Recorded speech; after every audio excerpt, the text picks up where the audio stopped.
Hello, welcome everyone. I'm very excited to see that we have a lot of people, and also it's one of the first times that I think that INDA, Macron, is the Faculty of Architecture, is somehow doing something together. And I see that we have people from both faculties and also people from outside. So, as many of you know, today is the first day of this 2024 Architecture and Design for Society series. We're going to start today with Philippe Rahm, which we will be introduced later. And I wanted to point out that this is a series of lectures that we have organized where we have invited guest speakers from different backgrounds, both of them, both international and local. And what we're trying to gain from them is somehow the insights and their experience in fields that are related to design and research. So this is the first out of the 10th, and if you are a professional, like a registered architect, you could convalidate this for points of professional continuous development. And if you are thinking of joining any kind of Chula courses in the future or any program, if you attend more than 80% of these lectures, you will be able to exchange this somehow for credits to access. So I would like to also thank the sponsors that we just saw in the video. So Nippon Paint, decorative coating, Goodmark Limited, Sakutai. Now I would like to invite our associate dean, Chachai Wadiya Kaikul, not an easy one, so he can introduce our guest today.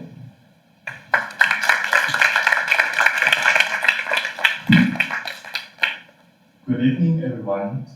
On behalf of the Faculty of Architecture to London University, I'm delighted to welcome you to the 2024 Architectural and Design for Society lecture series. Each month, we bring in distinguished speakers from various fields, both domestic and international, to share their insights and discuss their works with us. This evening, we are privileged to have Philippe Rahm as our first speaker for the new semester. Renowned globally for his contributions to sustainable design, Philippe Rahm is the principal architect at Philippe Rahm Architects in Paris, with numerous international competition awards to his name. His academic contributions are equally impressive, having held professorship at prestigious institutions such as Harvard JST, Columbia, Cornell, Princeton, and as a tenured associate professor at the National Superior School of Architecture in Versailles. We look forward to his lecture on climatic architecture and hope it will illuminate how architecture can respond to, engage with, and contribute to society. Thank you to INDA for hosting today's lecture and to Huan for being our MC. Thank you all very much.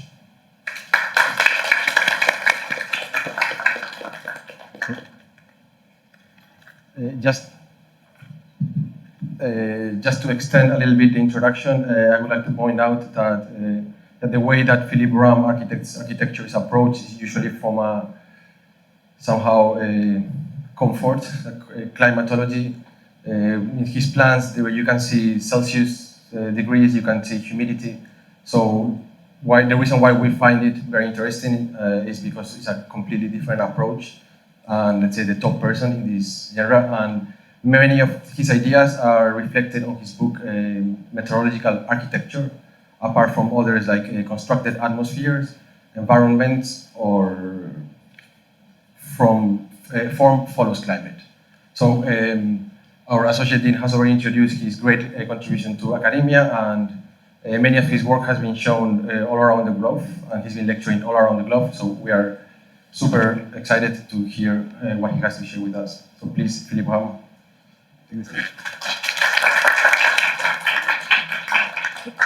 Thank you, Juan, for the Sorry, I forgot one important thing. We want to give you a little present before you start.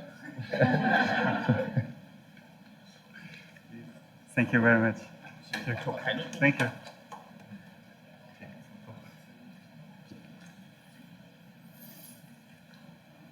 Thank you very much. Thank you.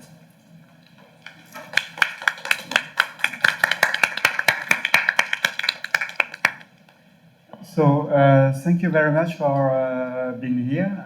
This is the first time that in Thailand, and for me it's really interesting to come because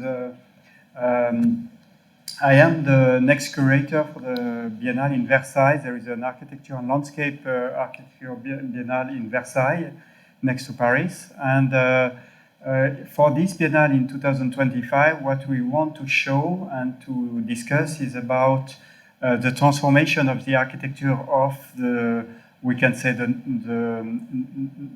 Nordic country, like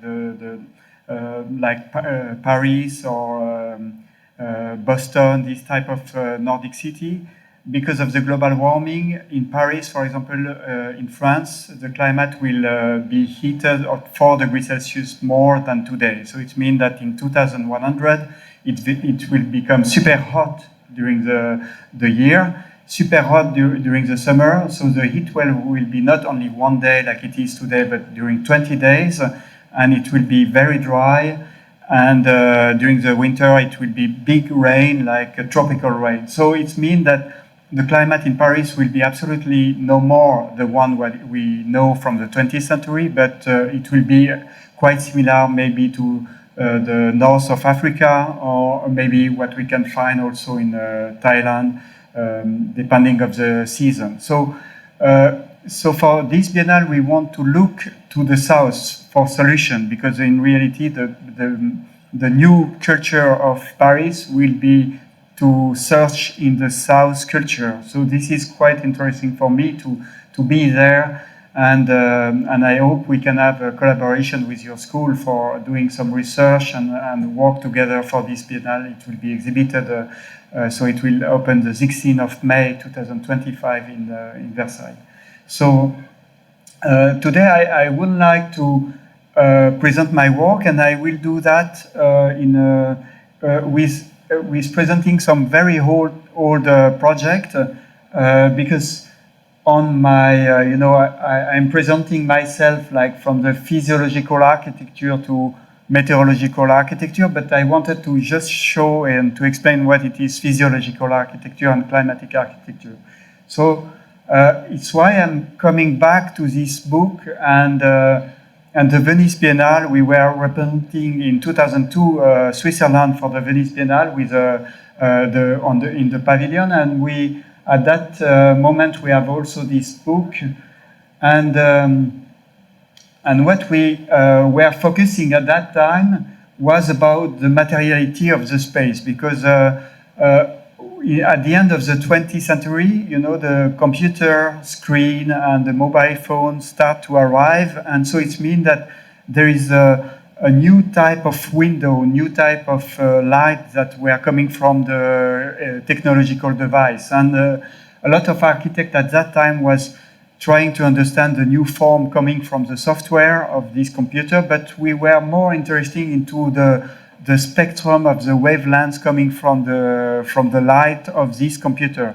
At that moment, there is some anxiety about electromagnetic smog, or about the dangerosity of the light coming from the computer. So it was in this type of period, and for us it was interesting to think that an architect is always talking about space. We are designing space, but in reality nobody really talk about the space itself. We are always talking about the border of the space, the wall, the floor, the ceiling, but the space itself, it's a quantity of air, and nobody really designs this quantity of air. And but in reality, the air is not empty. It's not just white on the paper, but the air contains some chemical substances, some wavelengths of radiation, and so.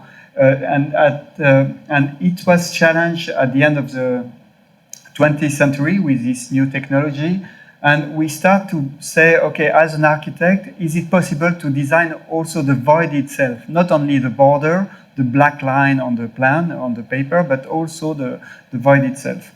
So we start by doing some project about light. This is a very old project we made, and it's interesting because this project that was a kind of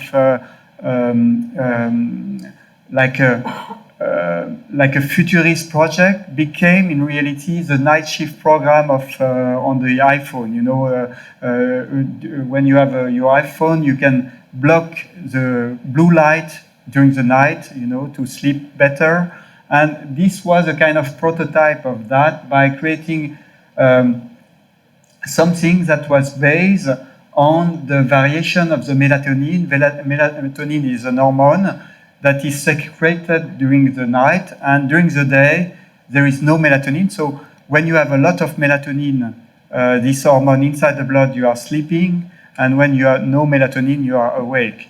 And so we know that the light that arrives on the eyes, we can see this here. This is an experiment that was published in Science in 1980.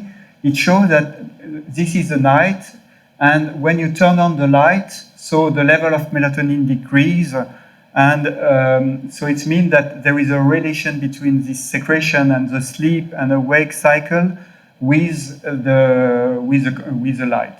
So at that moment, it was quite interesting because we were invited for doing different projects on that. It was this iWeather. So it was iWeather was to a proposal to have a kind of climate for weather for internet and for the computer. So you can have a background that will be more like a day and more like a night to not disturb your health through looking to the computer. And so it was once you can download it, but it's no more there. And then in 2001, we presented at the MoMA in San Francisco this melatonin room. And the idea of the melatonin room was to say, okay, normally when we define a space, we are defining with the visible more. We can say, okay, it's a black space, or it's a bourgeois space, or there is some quality like that. And here we wanted to define the space not with the visible, but more to the invisible, and to go inside the physiology of the human body. So at that moment, it was not completely clear about the blue light and the yellow light. Today, when you have night shift program on your iPhone, for example, it blocked the blue. But at that moment, it was not discovered that it was exactly the blue color. It was more like we were thinking that it was more in between the purple and the violet. But it was the same idea, that if you have a lot of green, but now it will be blue, you can block the melatonin, and if you have more yellow, so it lets the melatonin. So it means that this room was more like a day room, like a room for be awake. And so what interesting me at that moment was to give quality to space, not with narrative or with visual quality or with proportion or with geometry, but more with this physiological approach. And it was also important to say that in reality, like in this room, for example, everything is, the light is artificial, the air is artificial, and today it's still the engineer that is designing that. And why the architect cannot design also by himself that. So in 2002, we were chosen to represent Switzerland at the Swiss Pavilion in Venice. So we made this hormonarium. And the challenge of this project was to design a space that was not in the visible, but in the invisible, and the perception of it was more from the hormonal point of view and not from a narrative or a cultural point of view. So we work on two parameters, the air and the light. And for the air, we decrease the quantity of oxygen in the room. In Venice, there is 21% of oxygen. This is the sea level. And we choose to have 14.5% of oxygen in the space. So it was like going in the mountain at 3,000 meter altitude. So it was like a reconstruction of the mountain of Switzerland, the high mountain, inside the space by changing the composition of the air. So we work with the company Air Liquide. So they have a machine. So they take the air from the outside and they add more nitrogen inside, and nitrogen is neutral, and so the percent of oxygen was lower, so it was blown then inside the space. And for the light, it was like 10,000 lux coming from the ground, and it was also the light at that moment that was blocking the melatonin. So in reality, it was like it was nothing really to see or nothing really to understand from a cultural point of view. It was more a space perceived beyond the skin, or that was in reality when you have a low level of oxygen, you are producing erythropoietin. So this is the EPO hormone, and the light blocks the melatonin. So it was working on this kind of physiological level, and I think it's not for what is interesting for me. It's not that we are doing that because we like it. It was more that this is the reality of our world. When we are receiving wavelengths, when we are in a type of space we are breathing. So in reality, the void is not neutral. So we know that we have to be careful with the type of composition of the air, of the ventilation, or things like that. So this is what we wanted to say at that moment, that the invisible part of the space is not matter too. So this is some view of the space with this low level of oxygen and high intensity. And at the end, it was a little like rebuilding or building the mountain, or the high mountain in Switzerland, because it was like the light coming from the ground was a glacier, and the low level of oxygen was like to be on the top of the mountain. So it was like you experimenting really with the body, with the physiological body, the mountain. And so it was not a painting of the mountain, but it was like a physiological building of the mountain.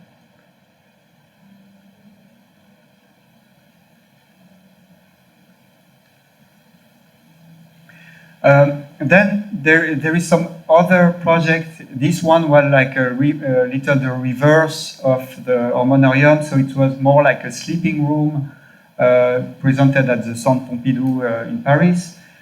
And from that, we have realized one project that is based on that. It's a cafe in Taichung in Taiwan, inside a park that I will present later. And this is a melatonin cafe. So it means that if you have in reality, if you receive blue light, it's like the day, because in the white light you have the day. And if you are receiving yellow light, it doesn't have effect on the physiology, on the hormone secretion, so it's like the night. So here we have this, we propose to build a cafe, and we didn't want to build space, but more to build time. So to create a night, to create a day, a kind of perpetual night, perpetual day, and a space where it will be a cycle of day and night. So for that, this is the plan of the cafe. So we have this blue space, so it will be like a perpetual day, and so blocking the melatonin, and so like keeping you awake. And the other space was more like a perpetual night with this yellow barrier and yellow light inside, and then you have a clear glass cafe. And of course, we have chosen a little the furniture according to that. So the perpetual day is more like a standing cafe, and the perpetual night is more like bench, like a bed, you know. So it's like a lounge more. So you have different type of atmosphere of cafe. So, the idea is a little like, okay, we can change the time by moving. You can move from night to day. You know, it's like time traveling. And so this is the cafe at the end, and it's open now, and you can go there. It's this cafe in Taiwan.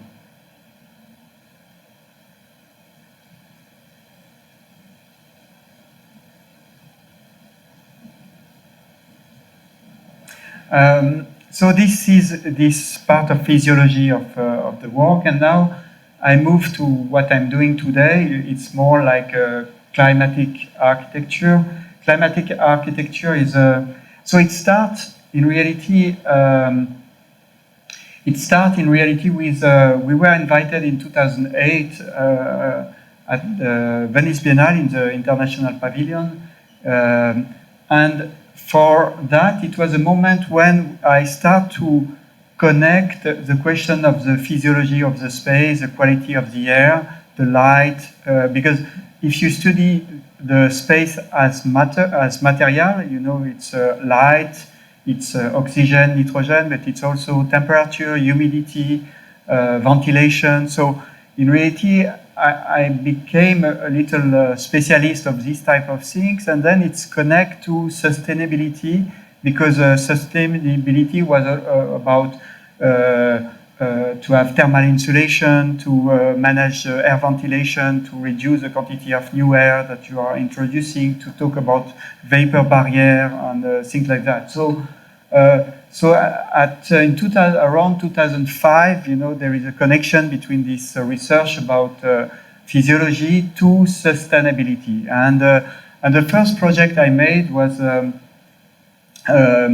For this biennale, it was made in different. It was used later. It's to take the idea of convection. Convection, the hot air is always moving up, and the cold air is going down.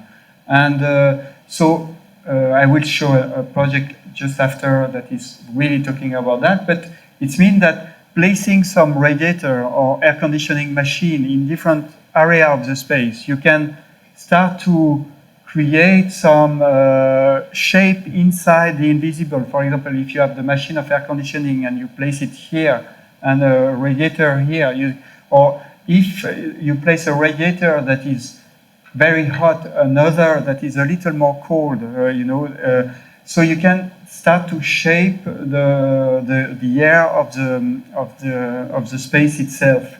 And this is what we were thinking about in this type of project. So at the Venice Biennale, it was like a prototype of that, by showing different type of just a cold radiator and a warm radiator, and the type of space and quality of space that is creating.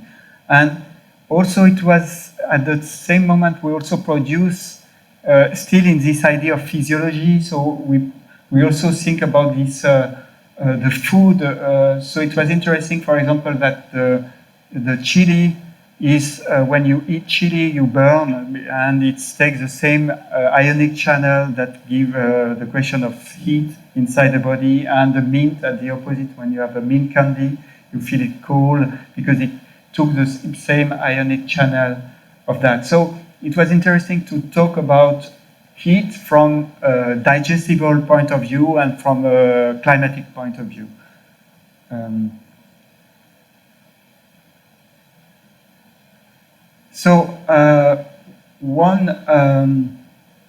One project that was based on this convective movement, we did an apartment, some different projects based on that. Also, a cafe in Taiwan is also based on convection. But here, this is quite simple to explain with this exhibition at the Louisiana Museum. You know, depending of your activity, you need different temperatures. This is for Switzerland. For example, in Switzerland during the winter, you have to heat the space, to warm the space artificially. So there is some recommendation in order to economize the quantity of energy. So corridor, it can be only 15 degrees Celsius because you are only 1 minute in the corridor and you are working, producing your own heat. Bedroom, you are inside the blanket, so 16 is okay. Kitchen, you are moving a little and you have you receive the heat from the oven. And then living room, you are motionless, so 20 is good. If it is 18, maybe after 10 minutes you become cold. And bathroom, because you are naked with water, so 22 is good because 20 or 18 you are freezing. So this is this type of recommendation in order to economize the quantity of energy. So you don't warm the bedroom at 22. You try to economize and to reduce the quantity of electricity and of energy in order to reduce the consumption of energy and then to reduce the CO2 emission and to reduce the global warming. So this is this type of... so from that, we say if you look to that, you can no more have an open plan you know, to have everything connected without door, like a loft, New York loft where everything is open, because if everything is open, so where it's 22 and where it's 18, so it will be 20 after 5 minutes because the air will mix together. So it means you have to come back to a partition of with a room with door to keep the different temperature inside different room. But maybe we can escape from that by thinking about convection, that the hot air is moving up and the cold air is always going down. So what we did, we analyzed, you know, when you have a radiator, so it will become super hot under the ceiling and it's still cold down. So we say, okay, following the Swiss recommendation, if I have to place the bathroom, it will be not good to place it down because it's cold. So it will be better to place where it's already hot naturally and to place it under the ceiling. Yes, to place it here because here it's hot. So here I place a bathroom and then the sofa can go a little lower and then the bedroom can go lower. So I use the loss of energy naturally to start to place a different function there. It's maybe the same, you can think that in an opposite way. You know, it will be colder down and warmer up, so it will be more comfortable to go in the basement. For example, we know that in Iran or in Arabic houses, it was like that. You go down to the ground where it's cold and then you go up during the night. So from that, at the end, it became like that. So it was like okay, this is a contemporary apartment by economizing energy. So you have this type of we are thinking about space no more like a 2D, but in 3D, like an atmosphere with different type of heat and light inside the space.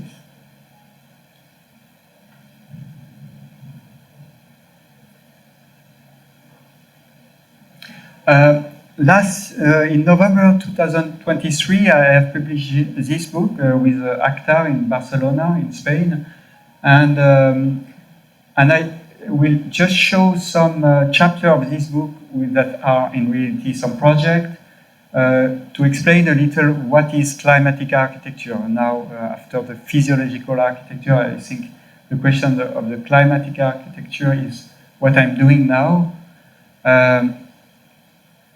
So the idea of climatic architecture is to say that why we need architecture. In reality, it's because if we really go to the first reason, it's because of the climate. The human body is 37 degrees Celsius. We have always to keep this temperature of 37 degrees Celsius, and the human body was built maybe in the high plateau of Africa, and so it's this is some. We think that it's adapted to a kind of climate that is not too warm, not too cold, that we can find in the cradle of humanity in this area. So it means that the temperature of the air around the body should be in between 20 and 28. So it's comfortable. This is for example, in Switzerland, when it's minus 10 degrees Celsius, we are turning on the radiator until 20 or 21 degrees Celsius to survive. And maybe here in Thailand, you are turning the air conditioning at 24 degrees Celsius, because it's comfortable. So this is because of the human body is not adapted to have 37. When this.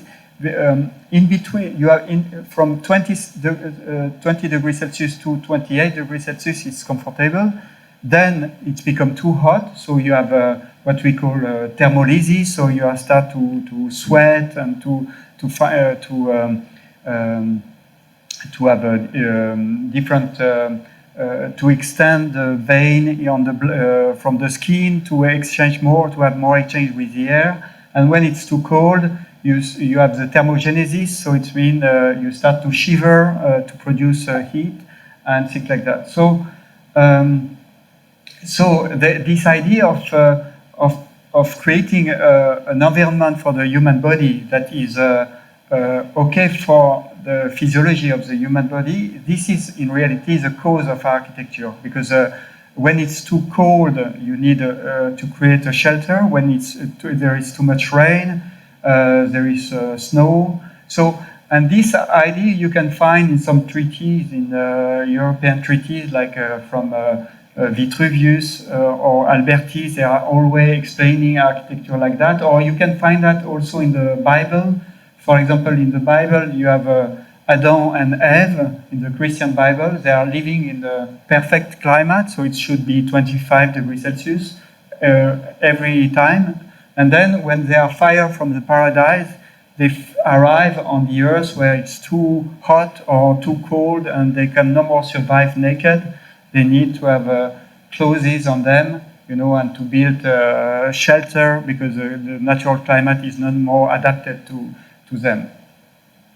So, so we can say that architecture is to create this shelter, to create a microclimate where you can survive. Then we can say that today climate is also the consequence of architecture because of the global warming. We have this temperature that is going more and more hot. We know that it is in relationship with CO2 emission. The phenomena is like that. During the day, there is a solar heat that touches the ground.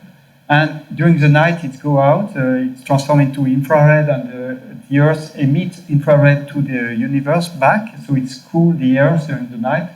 But with the CO2 is opaque to the infrared emitted by the Earth, so it starts to have this global warming effect.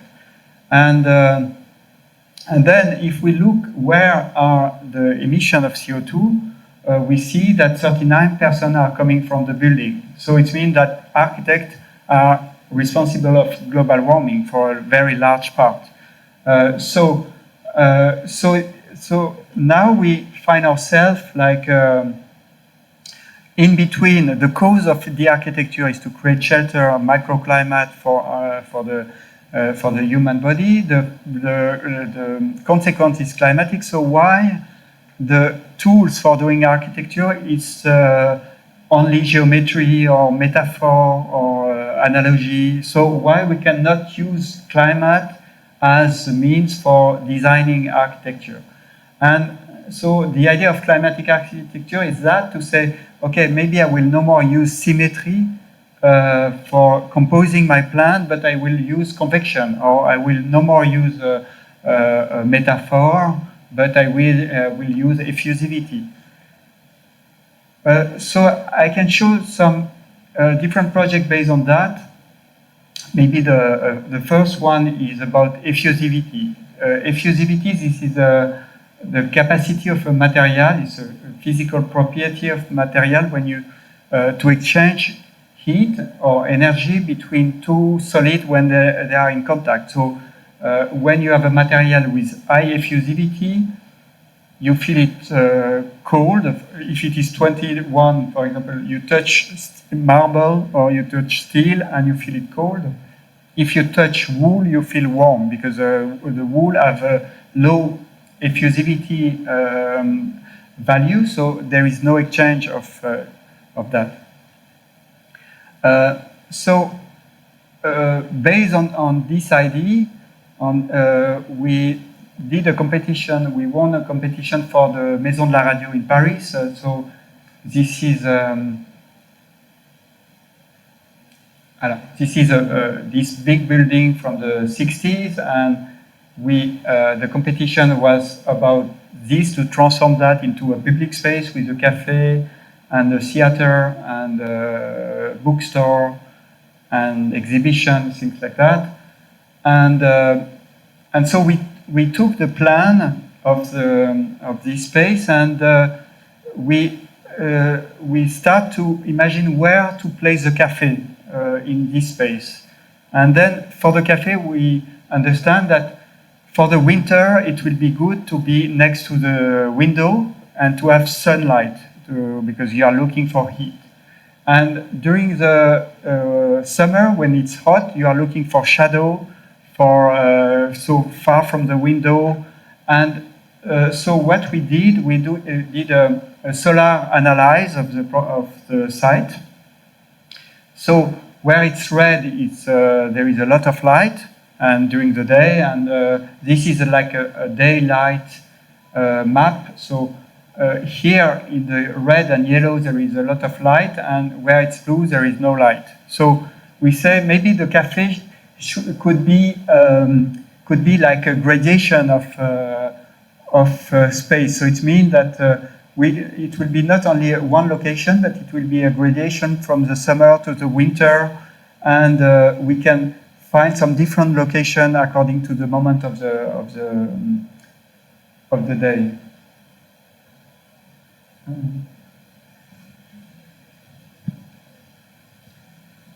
So from this computer light analyze, we transform that with the line of the building, and then it creates the line of the plan, and we transform the line of the plan with thermal effusivity value. We say, okay, for the winter, it will be better to have wool, so you will not lose heat.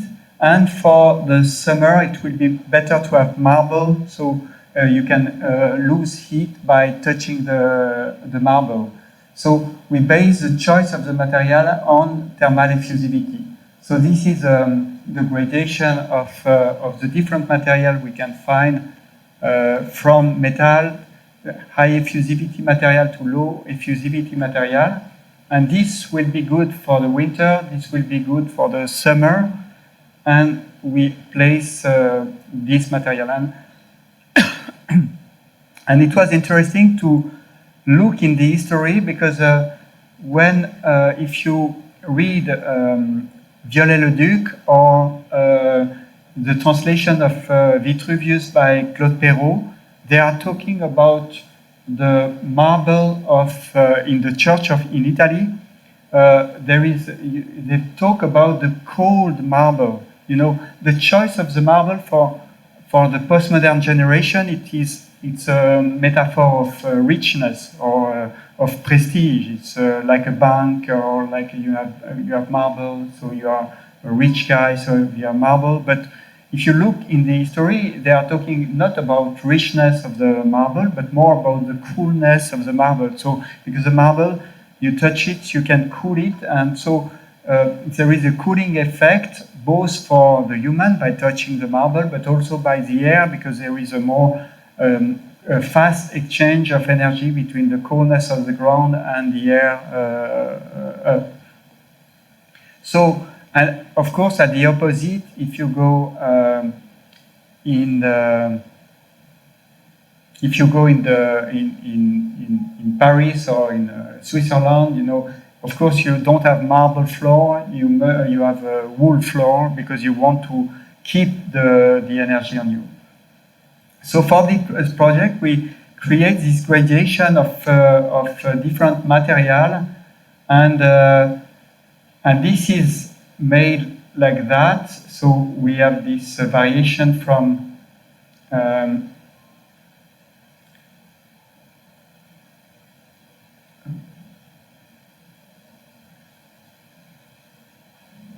okay, click.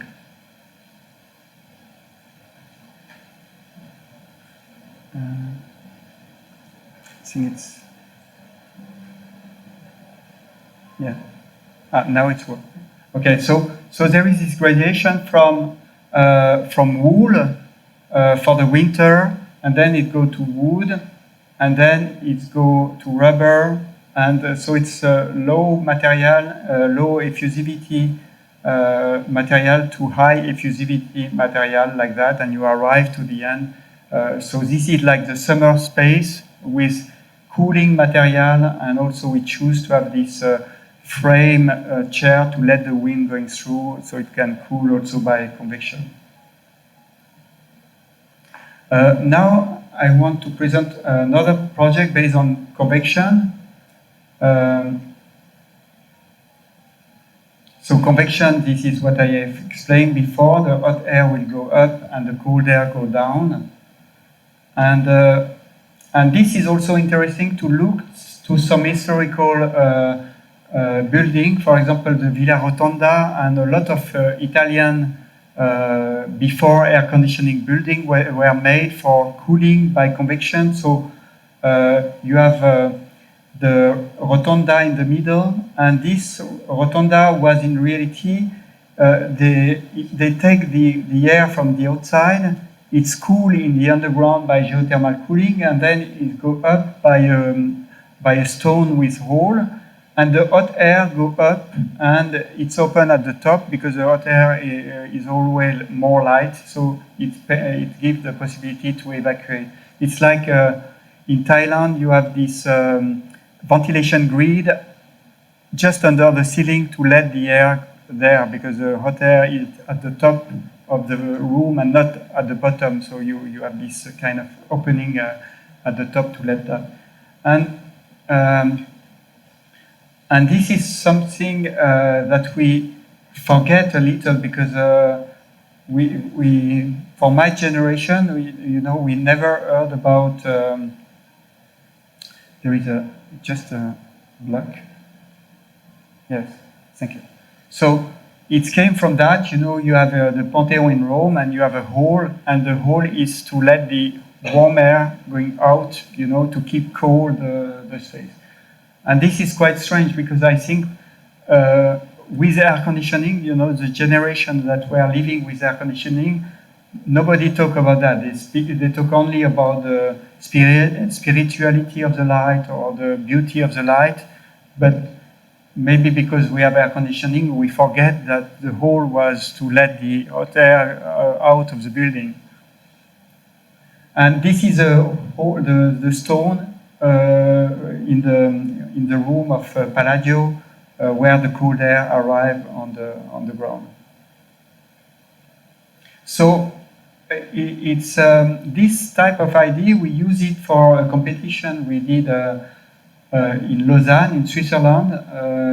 We got the third prize for that. It was an open competition, and it was a building for the university, and the university is built on the lake. In reality, there is a lake of Geneva just there, and just under 3 meters you have the water of the lake under the ground. And our project is here, so there is it's a small footprint and photovoltaic panel, and then we we decide to have two solutions. One solution for the spring or autumn when it's not too cold or not too warm. We let the air going through. We open the window and then we have a hole like a Palladio here that let the air going out, so we can have a natural ventilation like that. And I just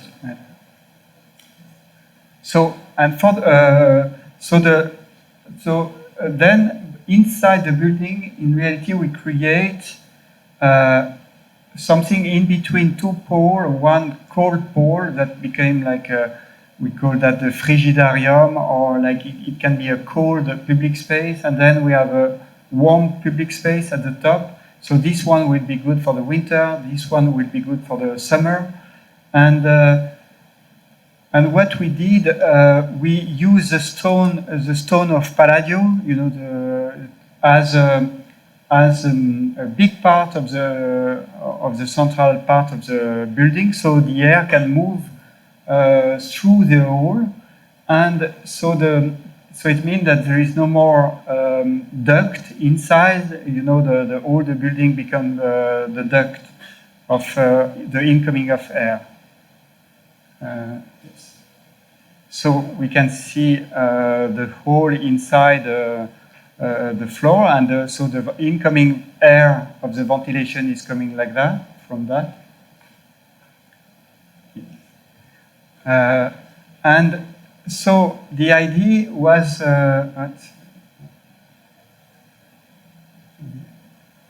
so the idea is like that, so the air coming there.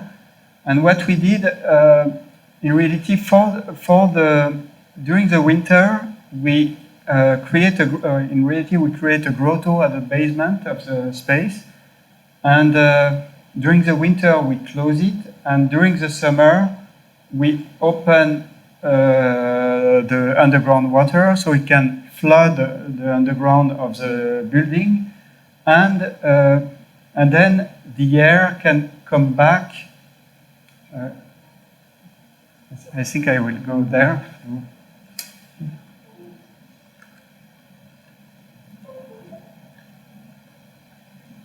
Okay, so the air can come from the outside, so they have geothermal cooling, and then it's arrived here, and then it's cool during the summer.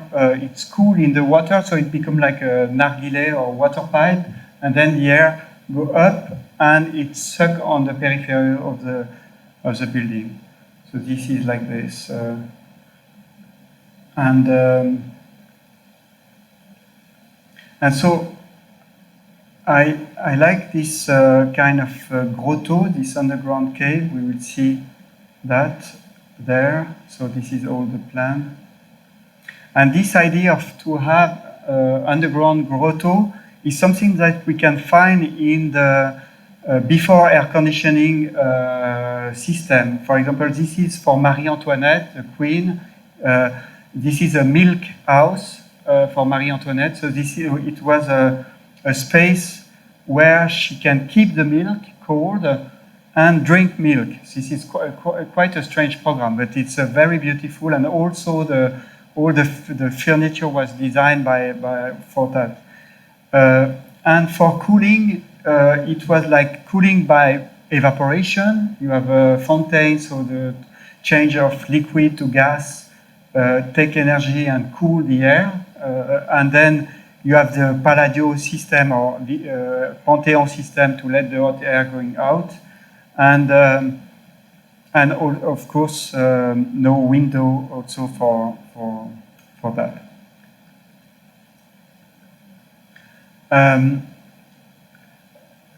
Maybe I have, how much time I have to? What time is it? It's. 45 to 1 hour is good, so now it's almost an hour. Okay, okay. So maybe I will go. So this is some project about conduction. So I will not present them here, but it is about the question of the different layer between thermal layer, water layer, or vapor layers, and to start to split them and to find space in between, and to inhabit, for example, in between the waterproof layer and the thermal insulation layer.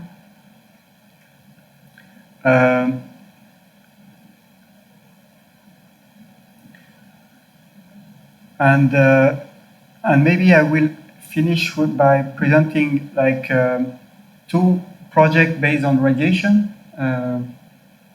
So radiation is, of course, this is a light. So this is a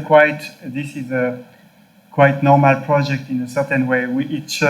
This is a project for a nursery, for a kindergarten. So we wanted to have a large view on the outside, so like something completely open to the outside, but we need to be protected during the summer from the sunlight and open to the sunlight during the winter. So we have placed the roof precisely, and so we can see this is like here, this is the shadow of the roof in summer, this is the shadow in the winter, and so it changed during the day, and we can see, for example, that here the shadow is all the way protecting the ground, so there is not a single ray of light that go inside the space here, but in the winter it can go inside. So we have just followed quite carefully the movement of the shadow of the roof to place that. And a last project is a project we made for in Arles, in France, for this building, and here this is a contemporary art foundation. This is a Frank Gehry building in Arles, and so for this building we work on this is an exhibition room, exhibition space of 2,700 square meter, and our first concern was about the quantity of light depending on the type of artwork. If you have some photographic paper, for example, you can receive 50 lux. If you receive more, the photographic paper will be destroyed by the light. And if you have old painting, so it can be 200 lux, and then it changes depending on the material. And of course, also depending on the type of exhibition, you have a different quality of light. For example, if you have video, it will be better to be in a black cube, or if you have some other type of space, it will be, you have different type of intensity of light depending on the type of artwork and depending on the material. So here we have worked on the incidence of light and the reflectance of light. So it means if first we have to analyze where the quantity of light are coming inside the space, and then what type of material we will place down that will reflect more or less the light. So we make a solar analysis of the space. So this is some skylight for natural light, and this is the analysis of the light, the natural light inside the space in the morning. So we can see in blue, this is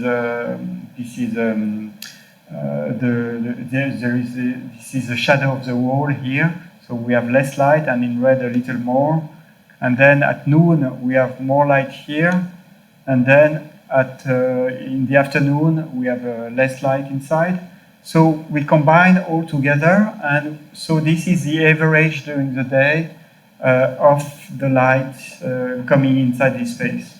So from here we say, okay, if I want to present some video, it will be good to have them here. If I want to present, for example, photographic paper, here it will be okay. Painting, here it will be okay, you know, depending of the intensity of the light.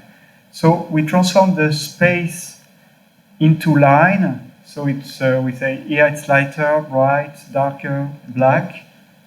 And then we propose to have the reflectance that will be based on that. And it became the line of the plan. And then we have this type of organization with different intensity of lux that are increased by the white or decreased by the blackness of the space. So finally, we create a diversity of space where you can find some different quantity of light, and you can place some different type of artwork, different type of material that are linked to the incoming of light and the reflectance of the space. Maybe to finish this last project, so in Taiwan, we were in charge of all this park of 70 hectares in Taishu. So it is realized in 2020. I will just show that, you know, the park have to be self-sufficient for electricity. So we have proposed like 7,000 square meters of photovoltaic panel here, and here we have 3,000 on the south of the park. And for that, we have proposed that the photovoltaic panel are not only technical tools, but that it can create a space, a landscape with less light. And so this is like a very big canopy of photovoltaic panel. And under that, we have a landscape, we have some street, we have some buildings, so it's become like a faded exterior. We can say that it's a little like less tropical or less intense of radiation, so it will be a little more comfortable, and this is this project here. Okay, so thank you.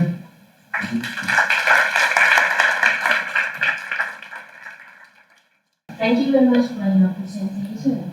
I'm quite interested in the project in Lausanne, University of Lausanne, that you have the Faculty of Humanity, and you got a cave underground, right? And that how you get the coldness from the earth into the building. So is it the existing cave before, or you just dig a hole to get the cold from the earth?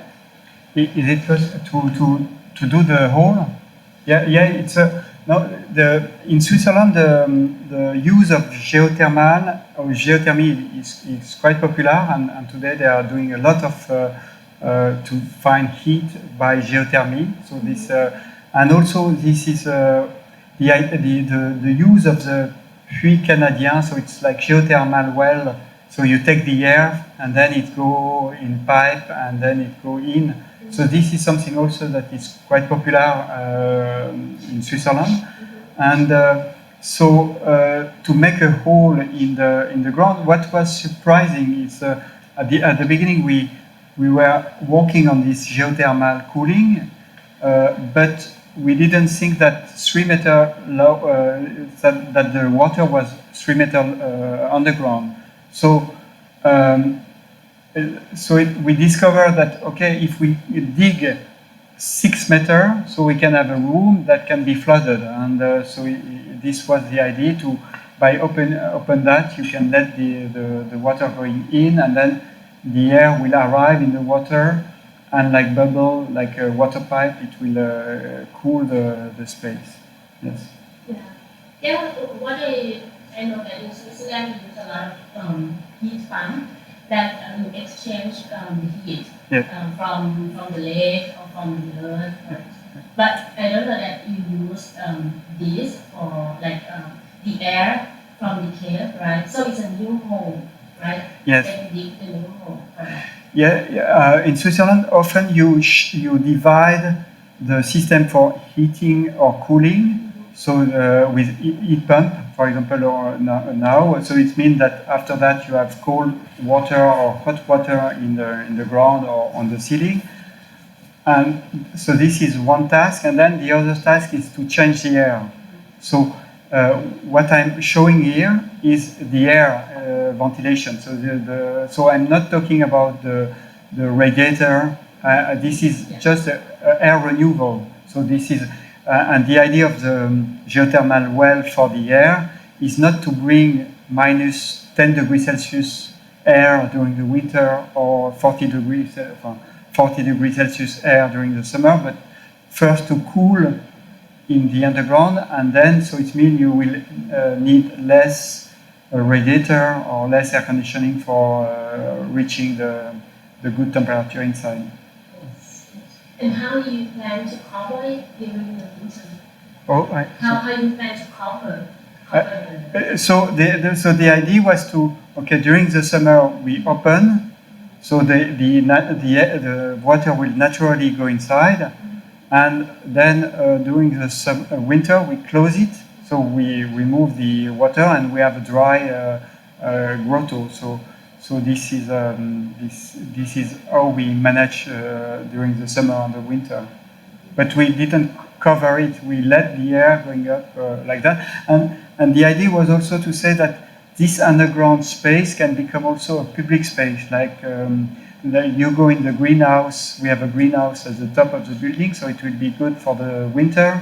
And then this grotto can be a good space for the summer because it will be cold and with some water, a little like the basement of the Golden Mountain in Bangkok. You have the Golden Mountain, and the basement is full of water. You know, it's cooled by evaporation down.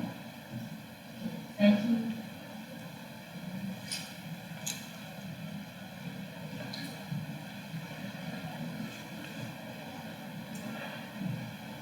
Hey, Philippe. Thank you for a very inspiring lecture. I have a question. It seems like at the moment the climatic focus seems mainly on like natural conditions, like humidity or temperature or humidity. I wonder if you ever considered artificial conditions like Wi-Fi, 4G, like these kind of artificial signals that will also be So for the reality, we for this type of project we choose to work on the necessary elements. For example, like heating or bringing new air or bringing not polluted air. You know, or having the good light. So this is it was more to challenge the architecture itself than to use that for special effect. We did that before in some project we made a long time ago. For example, we wanted to produce a special effect, for example, to reproduce the climate of Tahiti in France with plants, and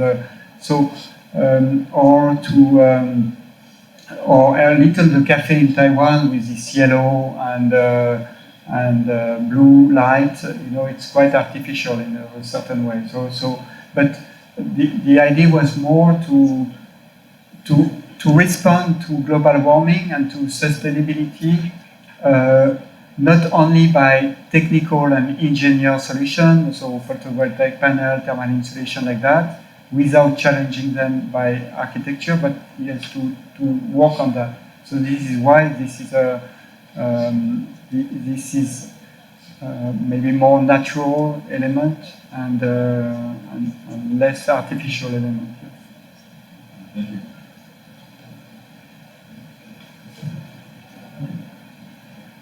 Thank you very much for the lecture. I wonder if before designing the runway simulations, do you maybe also have technique or an after studies when you build for the performance of decisions? Yeah, for example, in Taiwan, so for example, the small project with the air, we have a money with the domestic astronomy, this apartment with a different.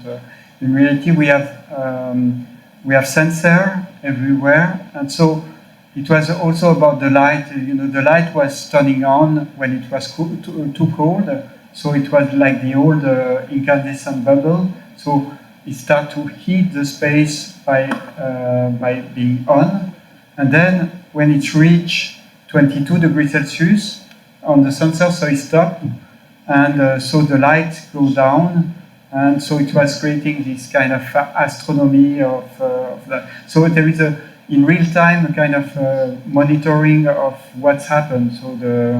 So it's turning on when it's too cold and it's off when it's too warm, things like that.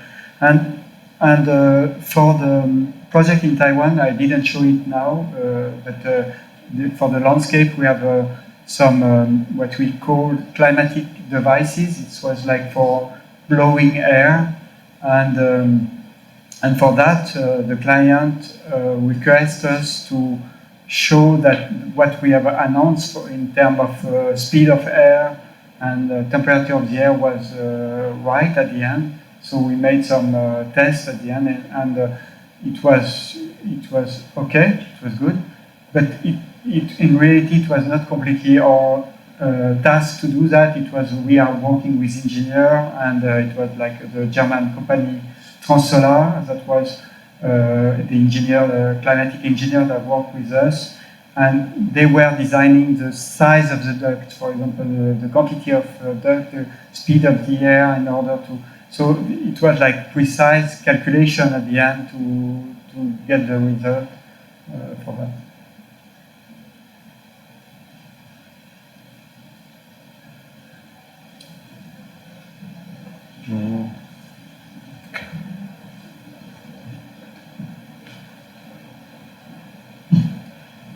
First of all, thank you for your presentation. It was very intriguing and inspiring. So you were talking in the very beginning of your presentation about you want to design something that actually inside space, not just the boundary of it. And throughout your presentation, you're talking about thermal and climate and this kind of stuff. I wonder, like, have you ever considered like adding more elements, such as like smell, noise, into your work? So it's a little, what I just said before. It was you know, for example, smell is something like a special effect, or of course we can imagine that, okay, to have not bad smell, to avoid smell. So yes, in this, but not to. The idea was not to produce smell. For noise, for example, yes, we made some project based on acoustic, and for example, one funny project was to do. It was for a theater in the south of France, and we analyzed. You know, it's not good to have a parallel facade in front of your facade for a theater, because it's pumped like that. So you need to create an angle. And so we analyzed each building around, and so the form of the building after was all the way to let it to escape from that. So yes, the acoustic is something that we are taking in account. Just like the acoustic from the outside, but not. Yes, in this project it was for the outside, and for the inside. Yeah, no, it's more in with the student, for example, when they have to work on that. So it was like, okay, you are creating a space really noisy, and a space with a lot of reflection, and a space that would be really silent. And but in the cafe, the first project I showed for the cafe, there is something a little like that. We say, you know, the bar was in steel, and so it was a little noisy. And we say, yes, but it's a bar, so we can accept to have a little more noise. And the other part was completely in wool, so it was less noisy. And all the ceiling was an acoustic ceiling in reality to block all the reverberation. Thank you.